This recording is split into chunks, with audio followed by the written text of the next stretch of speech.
Hello, everybody, and welcome once again to the presenter series in anticipation of the HypnoExpo 2022 here in Orlando, Florida.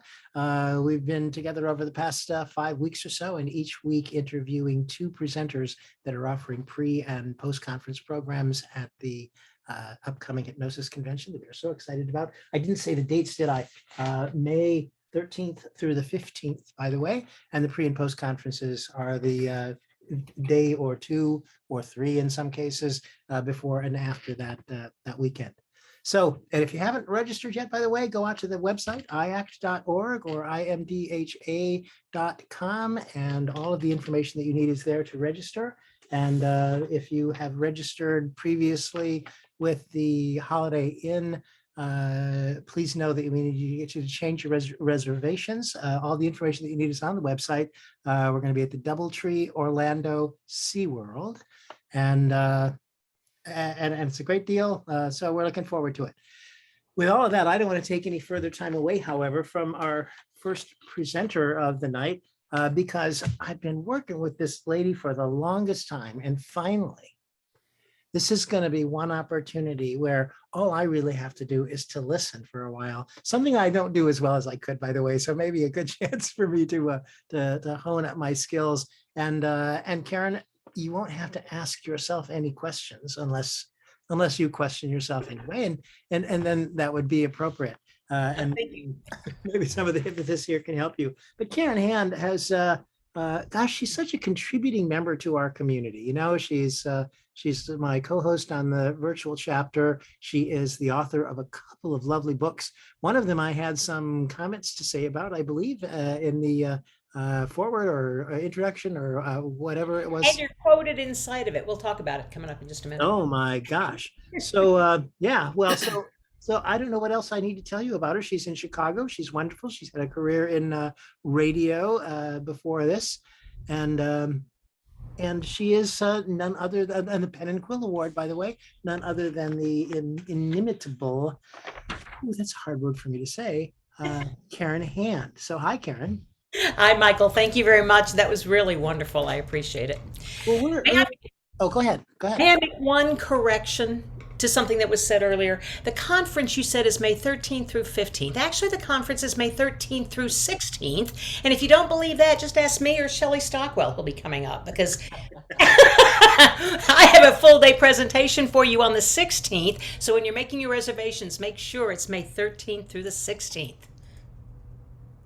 All right. Well, actually, it starts then on the 10th.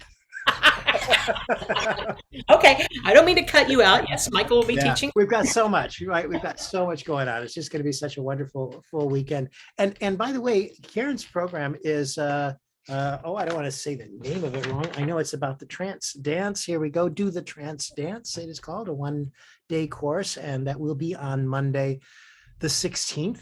And Karen, what the heck is a trance dance? Well, if you'd been here before we actually started, you could have seen me dancing. Some of you have seen me for years limping along at our conferences because I've had hip issues, but I've since had 2 hip replacements, one in December and one in March, and I can not only walk, I can dance, so we're going to do the trance dance. And it's not as much about dancing as it is about working together, dancing together. All I can do when we talk tonight is share with you my BS. I think hypnosis is BS and NLP too. The BS I want to share with you is it's all about belief system, yours and mine. And when we work with a hypnotic client, at least, so I'm telling you up front, I'm just telling you my BS, because a lot of ways to hypnotize people work. I'm going to tell you what works for me.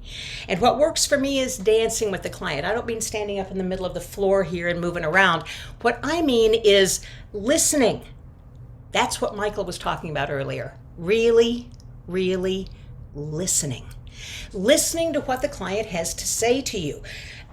I've had trainers and talked to folks who said, don't listen to your clients. Their conscious mind doesn't know what's going on, so don't even listen to that. And I have to differ with that. I do listen to my clients, and I do have them start telling me their stories. I also tell them up front, I interrupt a lot. So when they give me a limiting belief, we're going to stop and work on it right there at that point and dissolve that limiting belief, and then we can go on with the story. But we need a break state. We need to stop that story in its tracks. So that's what I mean about listening and doing the dance. And the conscious mind isn't creating the words anyway. The words that they're saying in conversation, that's coming from the subconscious mind. It's the easiest way, in my reference point, to access their conscious mind. Let them tell me what they're thinking. Let them tell me what's happening. Let them tell me what they want, what they desire instead. And when we get to a limiting belief, we're going to work on it right at that point. That's the dance part, Michael. So it's Trance Dance, the hypnotic art of leading and following. But if you want to look at it this way, that's the book. Everybody who's at my workshop will get an autographed copy. But the dance is a lot like Dancing with the Stars. If you've ever watched Dancing with the Stars, even if you haven't, it's ubiquitous, so I'm sure that you know something about it. What happens on Dancing with the Stars is a bunch of B-list actors go on the show and sorry, maybe that was an opinion piece, but they have folks come in and they compete for a trophy. They all work with a pro dancer, an individual pro dancer. So the pro is there. That's us, by the way, the hypnotist. We're the pro. The pro is there and the celeb walks in. The pro doesn't know what they know yet. So the first thing the dance pro has to discover is what this person who's come in is capable of doing. What do they already know? What can they already do? What are they capable of expanding into? And they do that on Dancing with the Stars by practicing, right? I do it by talking with my client, by moving forward, by asking them what is stopping them from getting what it is they want. And when we know what's stopping them, we can certainly move them in the right direction. So the dance is that part. The client comes in. The dance doesn't start in my office, by the way. The dance starts much sooner than that. But the dance with me starts with our very first interaction with me listening carefully to the client. And what I want to help you discover is what to listen for and then what to do with that information. When I was a baby hypnotist, I heard lots of trainers say, every client will tell you what they need and tell you what to do. It's right there. Well, I listened to clients for a couple of years. They weren't telling me what to do. They were coming into my office wanting me to do magic on them. And I had a script book, so I thought I could. And the script book in that business, by the way, just reading desultory scripts to clients actually worked. It was a weight loss, smoking cessation business, and it worked about 80% of the time. And then with some finesse, it would work about 80% of the time. So I believe that anything will work. Anything will work when you and your client believe that this is what's going to work. And I believe that when the client makes the decision to call you and ask for help with a change, it's kind of already solidified. It's a done deal. They decide they're ready to go. I want to hear that when I'm talking to them on the phone. I want to hear if they've actually decided to make a change. My wife wants me to quit smoking. Great. Do you want to quit smoking? Well, she wants me to. Well, I really can't help you get what she wants. I can help you get what you want. So when you're ready to quit smoking, I'll help you make it easy. Call me back then. And I don't have a problem with telling that to someone right up front. We're not doing this with your wife. If she wants to make a change, she can call me. So that's what I mean by listening and stopping the problems in their tracks. I'm not afraid to say I won't take a person as a client because I want them to come hungry and ready to do change work. What I do primarily is change work. Side story, I also do a mental massage with Karen. And so I have several clients, a number of clients, repeat clients, who come in once a month for a refresher or just an hour of relaxation. They love it, they need it. I don't mind doing guided visualization or any other kind of very nice hypnosis with them. But mostly people come to me for change. And most of my clients are referred to me by doctors or psychiatrists for a change that they need to make. So I want them ready to make that change. And then we're going to dance to the finish line, to the trophy, by making incremental steps. incremental steps can all happen in one super session, or they can happen over time. But you really won't know that about your client until you're working with your client. A client who does all of the homework, who does everything that they're supposed to do, who follows it to the letter, who practices self-hypnosis, oh my gosh, they're going to make it to the finish line very quickly. The client who resists or is slower or isn't quite as ready to make that step, it may be a slower process. It may be a longer dance. But we can't know that. We don't live their life. It's my job as the pro to discover what my client wants, the mirror ball trophy, and what it's going to take to get them there. Sometimes it won't be like what everybody else can do. Sometimes it won't be the prettiest dance step, but the personality will show up. That's my job, is to find out what I can bring out of my client to help them get what they desire. That is so Did I cool. answer that question for you, Michael? I'm sorry? Did I answer the question for you? Well, I think you did. It's just a jump to the left, I understand, and you know, and then we're off. Here's what I love about this, and I want to make sure that people that are listening to you hear this as you're saying it, because it's all what do I want to say? Speaking of embedded suggestions, what's hiding behind this metaphor of the dance is this element of a cooperative relationship, a very special, intimate, engaged, cooperative relationship between the hypnotist and the client. And so, to me, at least, that's how I understand it. And it seems to be the thing that makes the difference, all the difference in the world. It's a place where trance comes from quite naturally, and we don't have hypnotists in here that are imposing their will. On our client. Yes, if only we could, right? If I could really impose my will on somebody, I'm sorry, y'all, I wouldn't be hanging out with you tonight. Well, maybe I would, because I like you so much, but more than likely I would have spent the afternoon at the lottery office, waiting for people to come in with big checks, and then I would have voodooed them into giving me all the money. Then I would be in Hawaii, and I would be doing this call from Hawaii. But I don't think we can. As a matter of fact, right there on my website, I say right on the homepage, hypnosis is not magic. Hypnosis is not voodoo. Hypnosis is you do. Let me help you do it. Let me help you get your desire. And by the way, when we're talking about the dance, the dance starts partly there. The dance for the client has started much earlier in life. That dance started someplace else. I had a client who called me one day from her front porch. She was standing outside of her, on her front porch with grocery bags, and she called and said, I have a deathly fear of spiders. Can you help me? And I said, absolutely. And she said, I'm calling you from my front porch. I just went to the grocery store. I have all of my bags on the porch. I opened the door and there was a spider hanging right inside the door. I slammed the door and called my husband. I'm going to be out here on my front porch until my husband can come home from work and kill the spider. And she said, I just decided that maybe I need some help. Well, I thought maybe she did too. That was really an overreaction, right?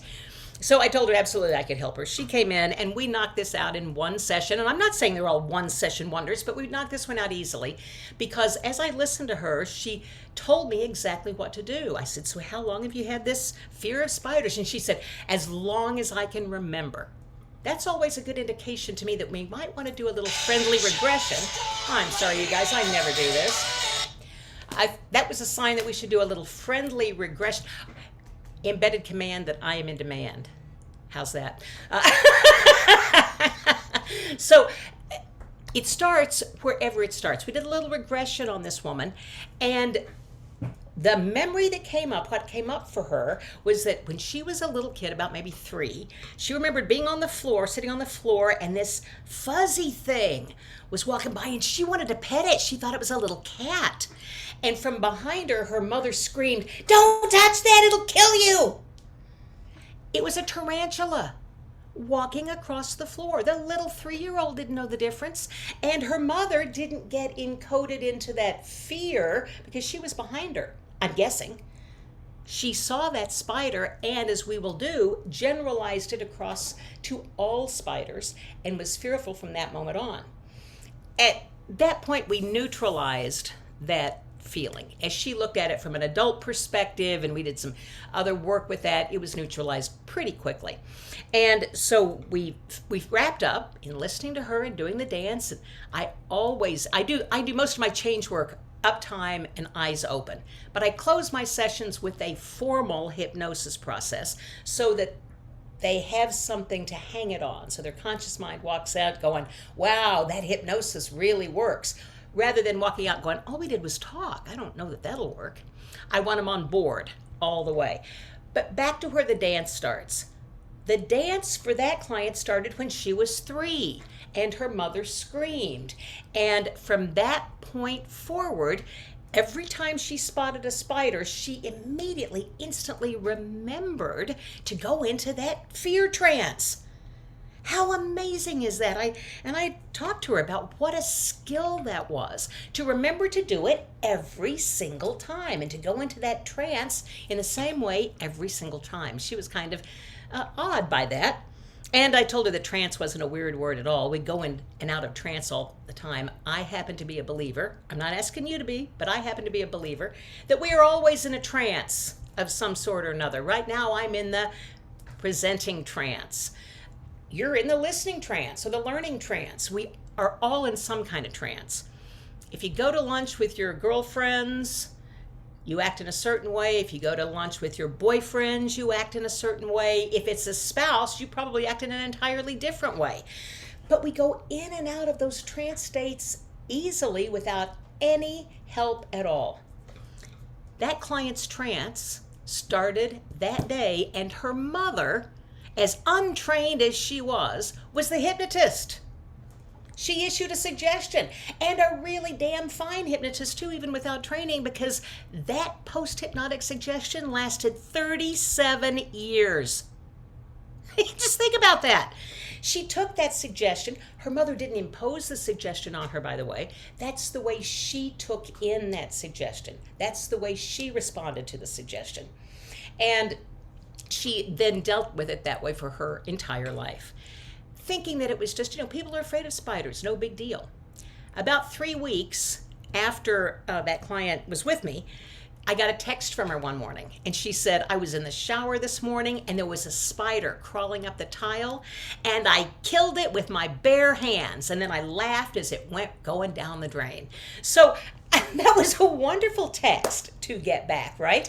And a wonderful way to let me know that, yes, this actually works. Listening to your client, that's what I mean by they will tell you exactly what to do and what you need to do. This client said, it's been with me as long as I can remember.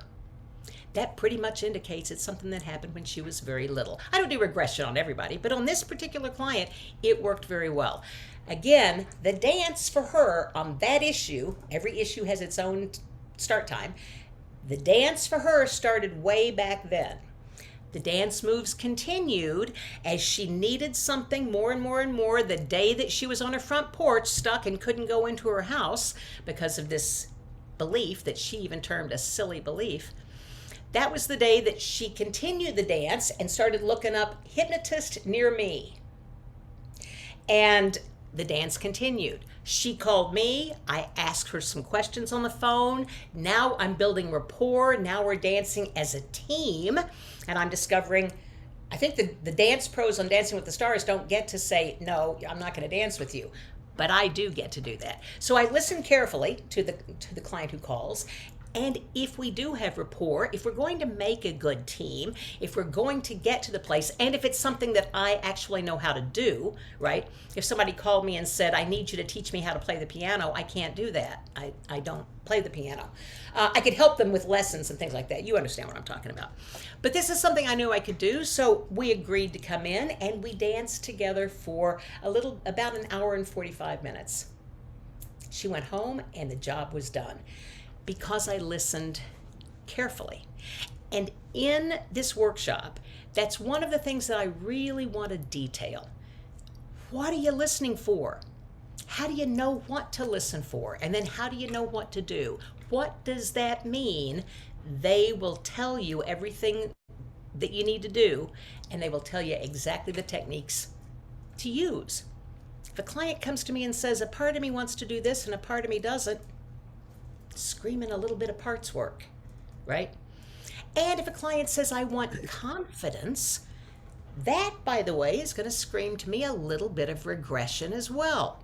Not for the ISE, not for anything negative. I don't want them to revivify any negative thing. If they want confidence, I want them to go back and revivify a time in their life when they had confidence.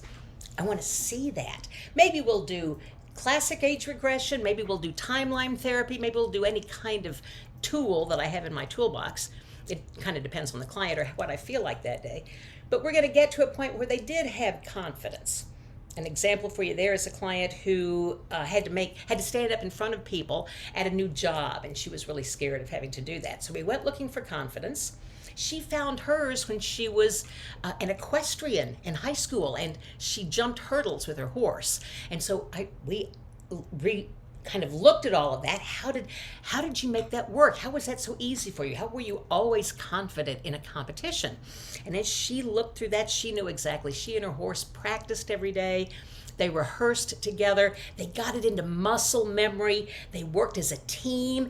And so they had it all in muscle memory already. So when it was time to perform, all they had to do was go out and enjoy. Aren't those some incredible steps for putting together a presentation? Exactly. Right? Practice it. Get it into your muscle memory. Really get it into your head, knowing what you're going to talk about so that when you go up and present, all you have to do is enjoy it. And she took those steps and turned that into a way to do public speaking. We weren't looking at where did that fear come from or anything like that. We looked for confidence and got examples for building her confidence. And I hope that you can see how that translated in the dance steps. As we talked, she told me exactly what to do. You might have to interrupt me, Michael. I can just talk and talk and talk. I'm happy to interrupt you, but you're just going along so well. One of the things that I was hoping that we might talk about is the thing that I've seen you do before, and I know it's a part of the workshop, and I hope I'm not stealing it away from the workshop itself, but you do some stuff with personal trance words and eliciting them from folks, and I think that'd be really a lovely thing to.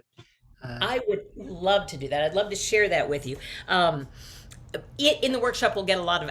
I also wrote the book, Magic Words and Language Patterns, and so you'll get some cheat sheets on language patterns so that you'll know how to turn what you discover, what you learn, into a script on the fly right there with your client. We'll get questions to ask. I will give you the exact questions to ask to talk to your client, to get that dance moving, and to move your client into a solution mindset, out of the problem mindset and into the solution mindset. So you'll get those questions, we'll practice those. Part of that questionnaire is eliciting what you need to know and what you're going to do with the client, but also you're getting some real value from the client, some real things to work on.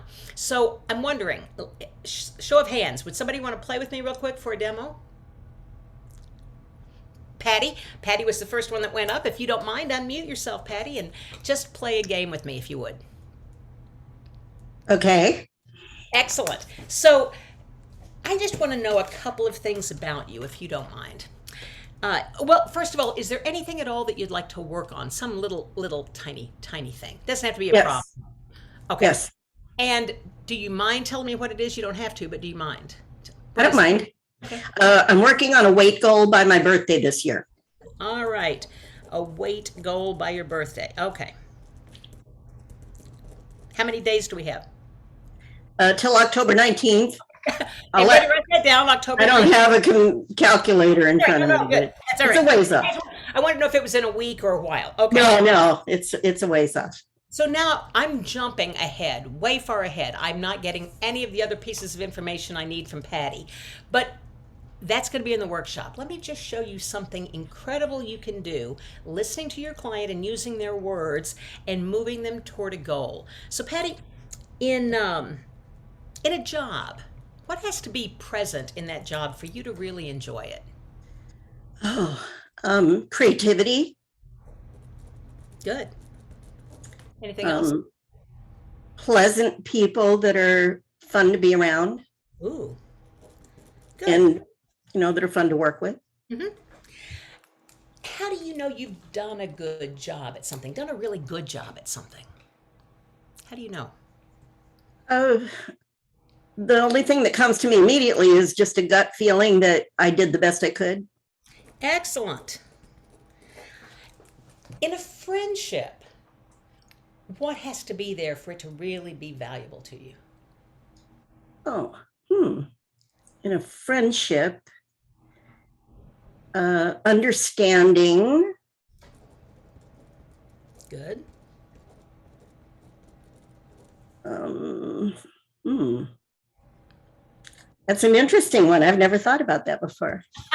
That's enough. That's good enough. Maybe this is why I don't have too many close friends. They have to be very tolerant. Tolerance is good. All right. Maybe that's the same as understanding, I guess, isn't it? Sort of. Maybe it is. Yeah. What's your hobby, Patty? Hypnosis. Excellent. Hypnosis is my life. Everything is about hypnosis. It is mine too. And what's your favorite place, the most relaxing place you can think Oh, that's easy. Right now it's my lanai, which I would have called a patio in the old days, but now I'm in Florida. I had to learn a new word. Right. And I was trying to figure out how to spell lanai. Let me see if I can Lanai, I think. And it doesn't matter.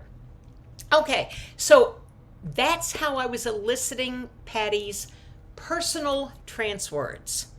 I'm not sure what you guys heard. There were some story details that went along there, but the words that I heard were creativity, pleasant, fun people, gut feeling, understanding, tolerance, hypnosis, lanai. Right? There was a lot more there, but those were the value words that I would drop into anything at that point that I'm doing with Patty, either awake or in hypnosis. So Patty, if you don't mind closing your eyes for just a moment. And you're so good at this, I know that you can relax yourself all the way down as deep as you need to go, just for a quickie look at reaching that goal of meeting the weight goal by your birthday. Imagine you're there on your lanai, just relaxing, having a very pleasant time. Look around there and maybe you'll chuckle at how this is different from a patio. There are differences, aren't there? The weather being one. That's right. And as you relax there, just noticing there are differences and similarities, you might also notice the difference or similarity of the you today and the you in October. As you've made gentle steps down, slowly but surely understanding yourself, giving yourself understanding, and tolerating the steps that must be taken to move you from here to there. You'll have a gut feeling as you're doing it right. You'll just know right there in your gut. Interestingly enough, you might know that your gut or your belly there is shrinking, getting smaller and smaller. And you, Patty, can creatively work out all the steps necessary for reaching that important goal of yours, where you'll be able to spend time on your birthday with pleasant, fun people, having a great time doing whatever it is you want to do, knowing there in your gut that you gave it your best. I'm not sure, Patty, but I'll bet you'll use some wonderful self-hypnosis to get you to that weight goal by your birthday, because it feels so good. And you'll get there with that understanding and tolerance, getting better and better every day, because it feels so good. Sit with that as long as you want, and whenever you're ready, come all the way back and join us right here. Oh, that was great. Well, that was kind of fun, wasn't it? Oh, that was beautiful. Notice I didn't need to know anything about Patty's goal. I didn't need to know anything. if we'd have done all of those questions, I'd have had a whole lot more information and could have done a whole lot more coaching there. But was it necessary, Patty? No, and my creative mind was going 1,000 miles a second with so much other than what you were saying, but your words were sending it in those directions. It was so much fun. Let me just ask. You said my words were sending you there. I want to know, ask anybody else, whose words were sending her there? Okay, everybody already knows her words, right? And it's interesting. When those words came back to you, Patty, did you sit there and think, she's just saying my words back to me? What's this about? It was really, really special. It was really beautiful. The way you listened and the way you, just by triggering those words, it sent my mind where it needed to go. It was just, that was cool. That's what we do in my world. In my BS, that's what we do. We let the client, Patty, do all the work. And you did, didn't you? Without much of my engagement at all. I was almost, if we're going to stick with that metaphor of Dancing with the Stars, I was almost the orchestra in the background as you were doing all the stuff, right? Yeah. And that's how we elicit their problems. There's a great questionnaire where you can take the client from the problem state into the solution state, and every answer they give you will be information that you can use and will be moving toward the solution. Or if they're real resistant and real negative and really want to stay on a negative bent, I'll show you how to change that around too, or how to use their negativity as leverage if necessary. I don't mind resistant clients. I kind of like the analytical ones because the change is made with the analytical ones. The resistant ones, when their eyes are wide awake and we're having a conversation, I'm asking them questions and they're giving me answers. And do you know why they will answer me so readily with some very crazy, bizarre questions? It's because they're talking about their very favorite subject, themselves. They've got all the answers. And I certainly don't have all the answers. I don't live their life. I couldn't possibly prescribe something for Patty to do and have her, I guess I could, but I could say to Patty, I could go to my little book of weight loss tips and say, okay, you have to eat 3 meals a day and they have to be small portions and you have to do this and this and then you'll get there.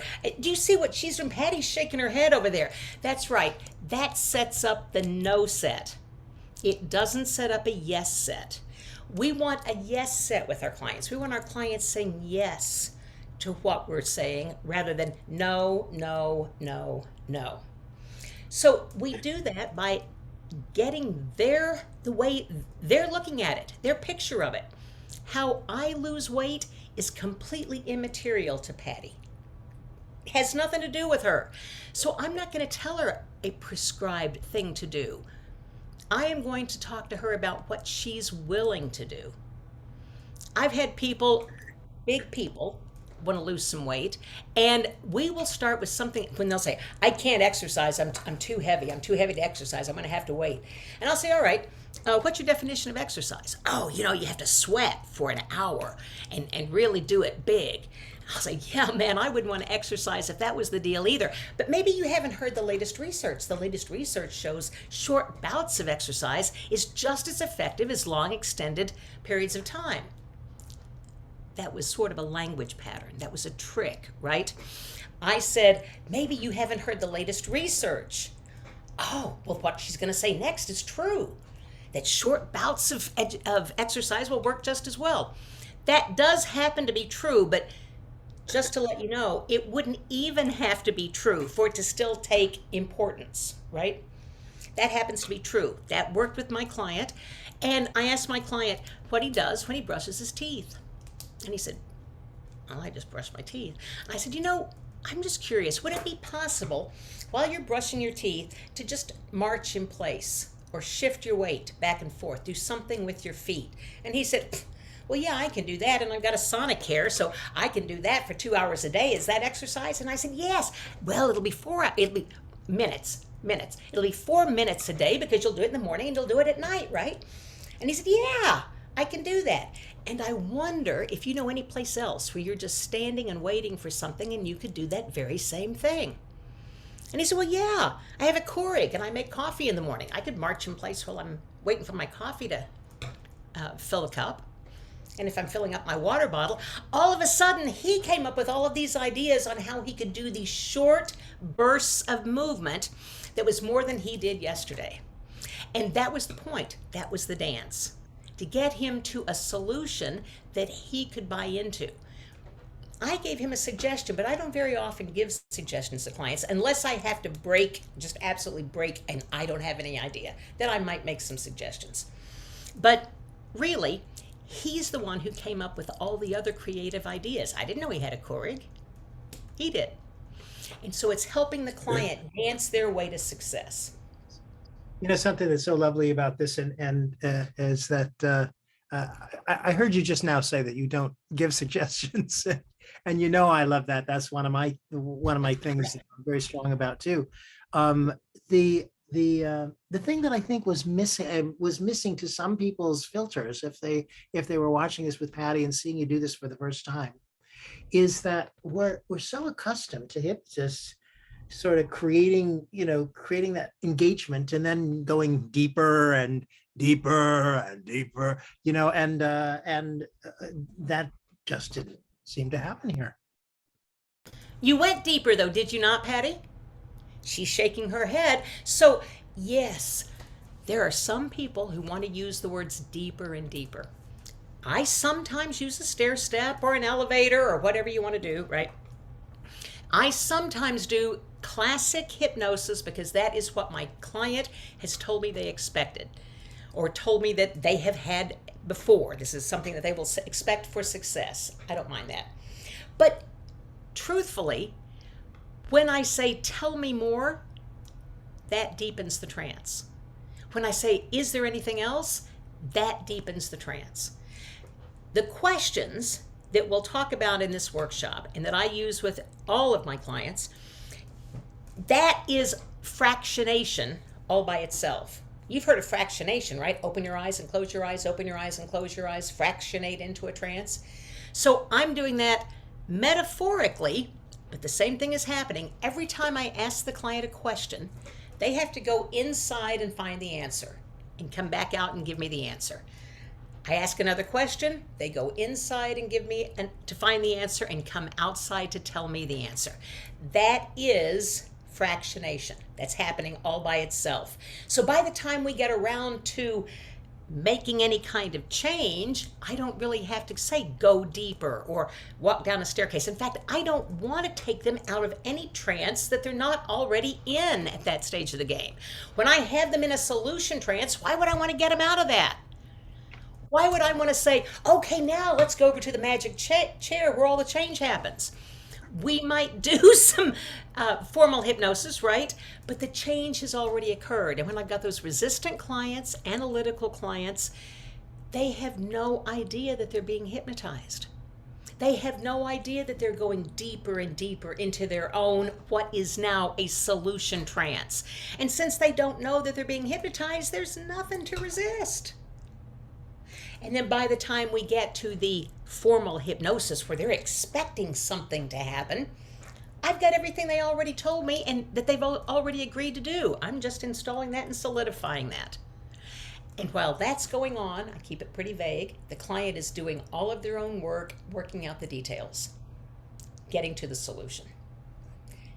And that's how the deepening works. We'll go into that in great detail in the workshop on Monday the 16th. Do the trance dance. We'll dance together.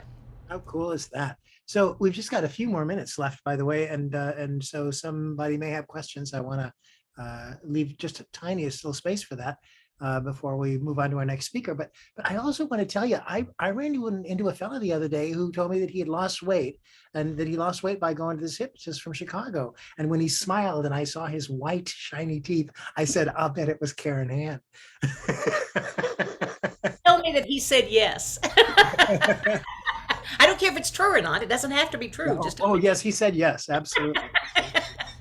I'll tell you what, you've inspired me. And I don't know that this was necessarily a major point that you were intending to make or not, but this notion about questions as fractionators has got me thinking about all kinds of possibilities. I just love listening to you and to hearing how you work. So thank you so much for that.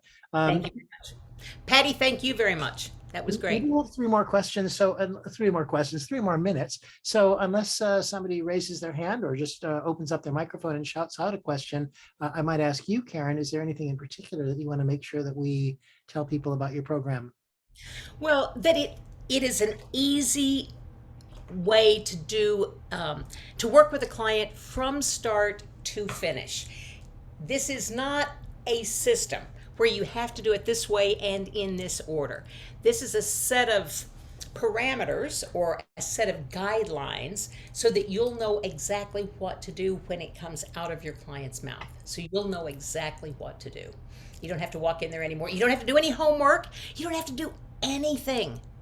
The client does all the work. And in the hour or hour and a half or 2 hours or 50 minutes, however long it is you schedule that time, that's when the work is done.